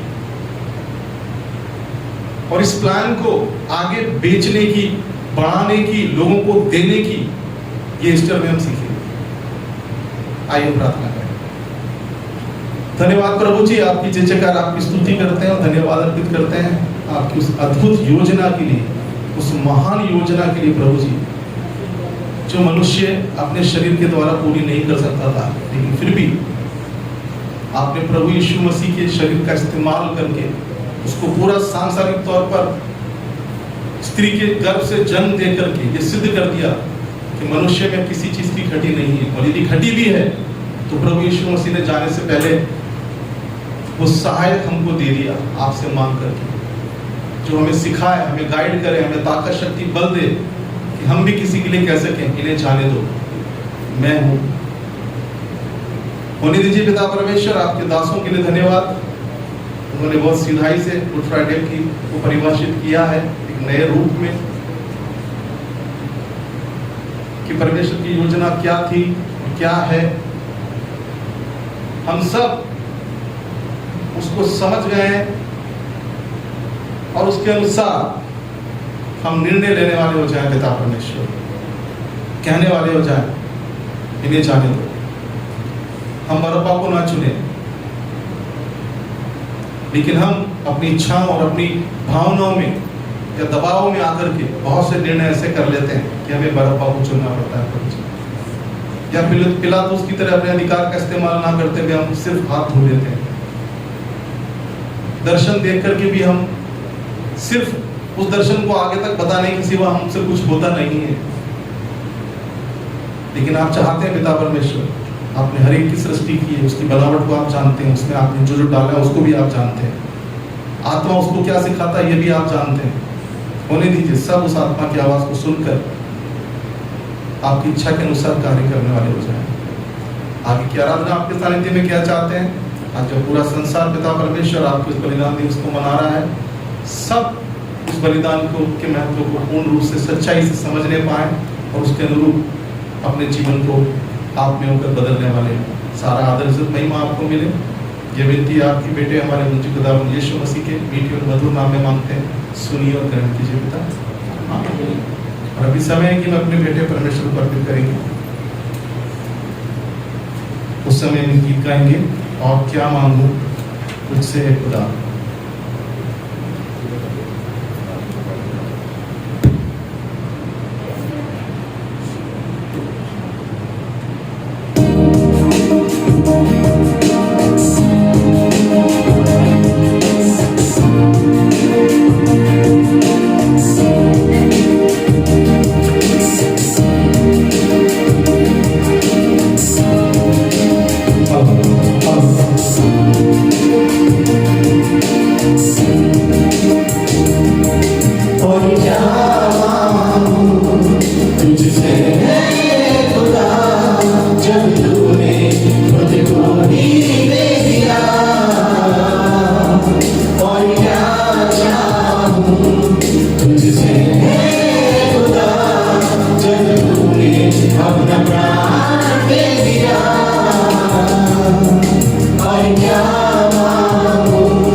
जो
प्रार्थना करें।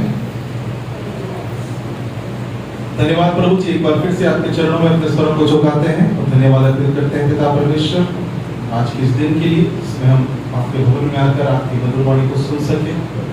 आपके उस क्रूस के बलिदान को एक बार फिर से समझने में आपने हमारी सहायता मदद की, आपके दासों के द्वारा होकर आपने हमको सिखाया, समझाया।